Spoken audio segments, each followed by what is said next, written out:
বয়সে ছেলে বউয়ের হাতে ভাত পায় না, রুটি পায় না, কপালে ঝাঁটা জোটে। কারণ এদের ঘটনা, এরা ইনসাফের বিচার করতে পারে না। নিজের মেয়ের জন্য উজাড় চিত্তে দেখে, আর পরের মেয়ে যখন এসে যায় তাকে নেকেট অবস্থায় দেখে। দেখবেন এমন ওই বাড়ির বেটি আছে, অন্য গায়ে বিয়ে হয়েছে, সে তার শ্বশুর শাশুড়িকে জ্বালায়, ঠিক মতো ভাত দেয় না, আর গ্রামে এসে ভাবিকে জ্ঞান দেয়, মাকে বাপকে দেখবি, না হলে আল্লাহর কাছে শান্তি পাবি না। মেয়েদের চরিত্র করো খারাপ। ও নিজের শ্বশুরকে কাঁদায়, নিজের শাশুড়ি ওর জ্বালাতে বাড়ির বাইরে বাস করে, আবার ভাই ভাবিকে জ্ঞান দেয়। যে মেয়েরা বোকা হয় এরা এ ভাই ভাবিকে জ্ঞান দেয়। অল্প বয়সে ভাবিকে যখন জ্বালাবে, ওই ভাবির পেটে দুটো যখন বাচ্চা হয়ে যাবে, বাচ্চাকে খেতে দেবে আর বলবে তোর ফুফির জ্বালাতে ভিতর জ্বলে গেছে রে বাবা। আস্তে আস্তে ছেলেগুলো বড় হবে, তাদের মেন্টাল অবস্থা তৈরি হবে, আমার মাকে আমার ফুফিরা জ্বালিয়েছে। ওই ছেলেরা আর যখন মা বাপ মরে যাবে, বুড়া বুড়ি, ফুফু চাইবে বাপের ভিটাতে একবার আসবো, ছেলেরা সিঙ্গেল দেবে, ফুফি আসতে হবে না, অনেক মাকে জ্বালিয়েছ, তোমাকে আর জ্বালাতে আসতে হবে না। এই জন্য অনেক বেটি বাপের ঘরে সুখের পা রাখতে পারে না, কারণ তাদের চরিত্র গুণগুলো খারাপ হয়ে যায়। আর আমার আল্লাহ বলছেন তোর বিবির কাছে শান্তির সম্ভার রেখেছি, এটা মা বুঝে না। ومن آياته أن خلق لكم من أنفسكم أزواجا لتسكنوا إليها وجعل بينكم مودة ورحمة إن في ذلك لآيات لقوم يتفكرون। হাতগুলো ধরে বলছি, আয়াতের তর্জমাটা শুনে মা বোনদেরকেও বলছি, কিছু সামাজিক কথাই আয়াতের তর্জমার পর বলবো। আল্লাহ বলছেন আমাকে দেখার, আমাকে চিনার অনেক নিদর্শন আছে। আসমান একটা নিদর্শন, জমি একটা নিদর্শন। জমিন আসমান, দিন রাত, চন্দ্র সূর্যকে দেখে তুমি বলছো আল্লাহ আছে। যত আশ্চর্য জিনিস আমি বানিয়েছি, আমি রব তোদের চোখে আঙুল দিয়ে বলছি দেখ, আমি পুরুষের আত্মার সম্পৃক্ত থেকে আমি মেয়েকে বানালাম, এবং সেই মেয়েটার কাছে এটা জান্নাতীর সাথী, তার জন্য জান্নাতের সুখ তার ভিতরে ভরে দিলাম, কারণ তোর উত্তালটাকে একমাত্র তোর বিবি ঠান্ডা করবি। এখানে একটা দর্শন তত্ত্ব বলবো। বিবিটা বলছে প্রথম লয়, এটা দ্বিতীয়। আপনার আমার যেটা বিবি, এটা দ্বিতীয় পরিচয়। প্রথম পরিচয় আত্মা জগতে ছিল ওর সঙ্গে, আবার দ্বিতীয় পরিচয় এখানে হলো, ওখানে আপনার বিবি ছিল, আবার জান্নাতে থাকবে। এটা দর্শন তত্ত্ব, এর ভিতরে গভীর কথা আছে, আমি আর গেলাম না। এবার আল্লাহ কি বলছেন একটা উদাহরণ দিলে বুঝে নেবেন। একটা লোক ব্যাংকে থেকে 5 লাখ টাকা নিয়ে এসছে, 500 টাকা নোট, নিশ্চয়ই শ্বশুরের টাকার মাল, ডেঞ্জাস মাল, ডেঞ্জাস মাল। একবার স্টেজের কাছে নিয়ে এলো, বলছি তুই কি বকবি খালি শুনে লে। জি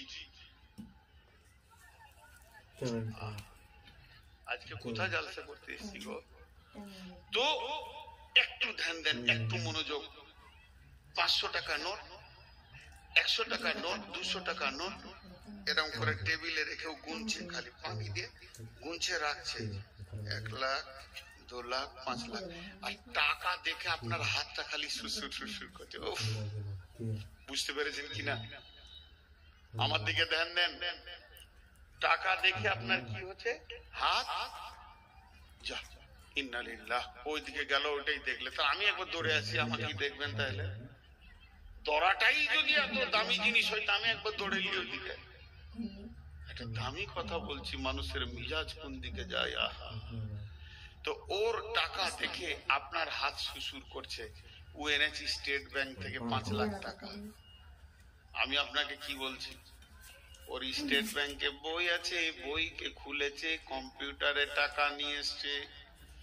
আপনার বই আছে আইসিআইসি ব্যাংকে, আপনিও চলে যান, ওখানে গিয়ে আপনি খাতা খুলেন, ওই আইসিআইসি ব্যাংকের ম্যানেজার একই নম্বর লোট দিবে কি দিবে না? এবার আপনি যত পারবেন গুনেন, কিন্তু পরের টাকায় হাত দিতে গেলে চোর বলবে। আল্লাহ তাবারাক ওয়া তাআলা বলছেন, যখন তুমি রাস্তাঘাটে, বাজারে, মার্কেটে থাকবে, কারো বোনকে, বেটিকে, ফুপুকে, খালাকে, বিবিকে দেখে নিয়েছো, তোমার মাথা উত্তাল চেপে গেছে, তাহলে তুমি ওটাকে দেখে গায়ে হাত দিতে যেও না। লাত ছাড়া তোমার কপালে কিছুই পড়বে না।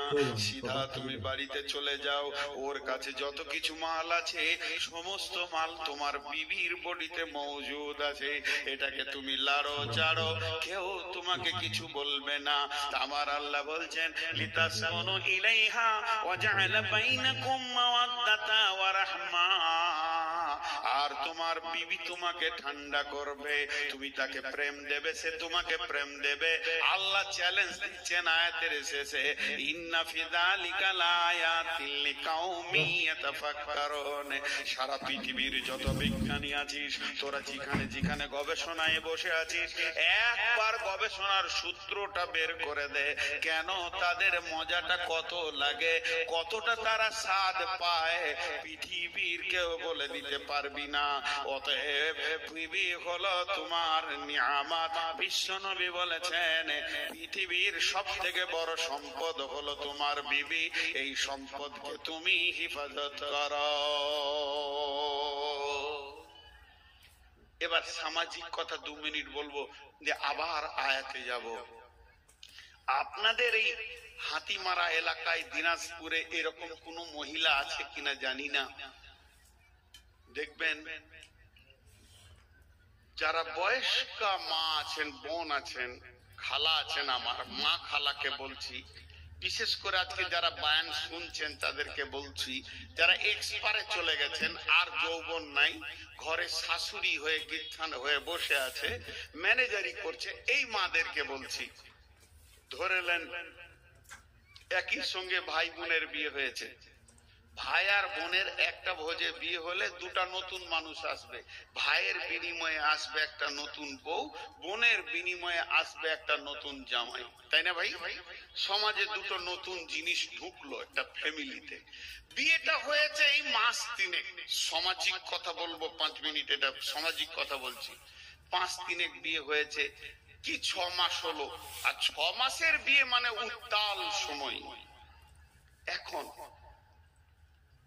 হঠাৎ করে আপনার আব্বা মারা গেছে, মানে ওই ছেলে মেয়ে যার বিয়ে হলো হলে দাদা, তো বৌমাটা তো আছি এখানে, ওর দাদু শ্বশুর মরলো, ওর স্বামীর দাদা মারা গেল, কিন্তু মেয়েটা ছিল শ্বশুর বাড়িতে, দাদা মারা গেছে খবর শুনে ওরা স্বামী স্ত্রী আসলো। এখন আসার পর সোগাত তো ফ্যামিলিতে 1-2টা দিন কাটালো। এবার স্বামী ফেরত যাচ্ছে, তখন বিবিটাকে বলছে, চলো ঘর যাই। বলছে, না, এই সপ্তাহটা থাকি, তারপরে যাব। স্বামী বলল, আচ্ছা ঠিক আছে, আমার কাজ আছে, আমি চলে যাচ্ছি, 3 দিন পর এসে তোমাকে নিয়ে যাব, আমি আনতে আসবো, তোমাকে সাথে করে নিয়ে চলে যাব। ওটাই হলো। ঠিক 3-4 দিন পর আবার এসছে, আসার পর দেখছে শ্বশুর বাড়িতে 2 দিন বেড়ায়, তারপরে নিয়ে যাব। নতুন নতুন বিয়ে যা হয়, বাইক আছে, বিবিকে বলছে চলো একটু ঘুরে আসি হাতি চাপা থেকে, চলে গেল। খানিক পর বলছে, না চলো গোয়াগাঁও থেকে ঘুরে আসি। আবার দুপুরে ঢুকলো, বিকেল বেলায় বলছে চলো পিৎজা খেয়ে আসি, কিষানগঞ্জ যাই। ঢুকছে বেরোচ্ছে, ঢুকছে বেরোচ্ছে, ঢুকছে বেরোচ্ছে, বউকে পেছনে নিয়ে, গোনা নাই, খুশির বিষয়, স্বামী স্ত্রীর মহব্বত, ভালো প্রেম প্রীতি। যতবার ও ঢুকবে আর বেটিটাকে গাড়ির পেছনে চড়াবে আর ভুরুক করে বেরিয়ে যাবে, মায়ের কলিজাটা বড় হবে, আমার জামাই আমার বেটি ছাড়া কিছুই বুঝে না। মায়ের কলিজাটা বড় হবে কি হবে না? আর হ্যাঁ না বলে না? ওই মা পাড়ায় পাড়ায় বলে বেড়াবে, জামাই পেয়েছি বোন, বোন তোমাদের দোয়া ছিল, জান ঠান্ডা করা জামাই আমার। আমার বেটি যেটা বলবে ওটাই, বেটি ছাড়া কোনো, কেন? পৃথিবীর শান্তি তার কাছে আছে, তারা তাই করছে। এবার বলেন, ওদের যে খেল চলছে, ছেলেটারও তো তাই অবস্থা। 6 মাস বিয়ে হলো, তার বউটা তো তার কাছেই। এখন বিবি বলছে চলো একবার হাতিমারা থেকে আসি, একটা কিছু নিব, শীতের একটা চাদর নিব। বেটা বহু বেরিয়ে গেল, বিকালে ঢুকলো, খানিক পরে বলছে আর একবার একটা জিনিস ভুলে গেছি, কসমেটিক্সের মাল নিতে হতো। বেটাটা বলছে চলো নিয়ে আসি। সঙ্গে সঙ্গে ওই মেয়েটাই পারাতে বলবে, বঙ্গে নসিব খারাপ, ছেলেটাকে কিনে নিলে ঘরে থাকে না। এটা ইনসাফ না বেইনসাফ?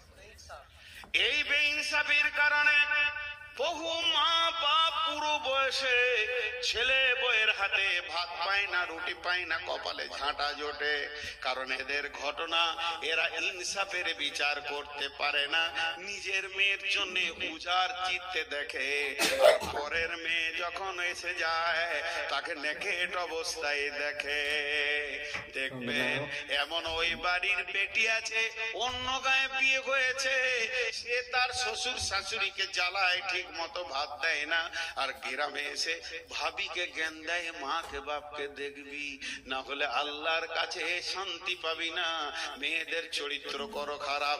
ও নিজের শ্বশুরকে কাঁদায়, নিজের শাশুড়ি ওর জ্বালাতে বাড়ির বাইরে বাস করে, আবার ভাই ভাবিকে জ্ঞান দেয়। যে মেয়েরা বোকা হয়, এরা এ ভাই ভাবিকে জ্ঞান দেয়। অল্প বয়সে ভাবিকে যখন জ্বালাবে, ওই ভাবির পেটে দুটো যখন বাচ্চা হয়ে যাবে, বাচ্চাকে খেতে দেবে আর বলবে তোর ফুফির জ্বালাতে ভিতর জ্বলে গেছে রে বাবা। আস্তে আস্তে ছেলেগুলো বড় হবে, তাদের মেন্টাল অবস্থা তৈরি হবে, আমার মাকে আমার ফুফিরা জ্বালিয়েছে। ওই ছেলেরা আর যখন মা বাপ মরে যাবে, বুড়া বুড়ি, ফুফু চাইবে বাপের ভিটাতে একবার আসবো, ছেলেরা সিঙ্গেল দেবে, ফুফি আসতে হবে না, অনেক মাকে জ্বালিয়েছ, তোমাকে আর জ্বালাতে আসতে হবে না। এই জন্য অনেক বেটি বাপের ঘরে সুখের পা রাখতে পারে না, কারণ তাদের চরিত্র গুণগুলো খারাপ হয়ে যায়। আর আমার আল্লাহ বলছেন তোর বিবির কাছে শান্তির সম্ভার রেখেছি, এটা মা বুঝে না। জামাইটা এসেছে, বেটিটাকে বলছে হাবিবা হাবিবা, ইশারা জানা যা, আচ্ছা পানিটা নিয়ে যা দিঘা। বেটিকে আগে বাড়িয়ে দিচ্ছে, জামাইকে পানি দে, কারেন্টটা চলে গেছে, পাখা কর, বুদ্ধি দিচ্ছে। ছেলেটা গেছে মাঠে কাজ করতে, সর্ষে বুনতে। ওর বাপ বলেছে 1.5 বিঘে সর্ষে বুনবি, তারপরে বাড়ি আসবি। কিন্তু ঘরে বউ আছে, ওর মন কি সর্ষে বুনতে চাইছে, খালি মনে হচ্ছে কখন বাড়ি যাব তোর মুখটা দেখবো, কখন বাড়ি যাব তোর হিমাকে দেখবো। যেই বাড়ি ঢুকেছে, একজন ঘেমে আছে, ঘাম মুছছে না, যে বিবি আসুক পাখা করবে। মা তখন বলছে তাড়াতাড়ি রান্না গে, ছেলে খেটে এলো, আমি পানিটা দিই। তুই কেন পানি দিবি বুড়ি, পানি তোর বউ দিবে। ইনসাফ নাই।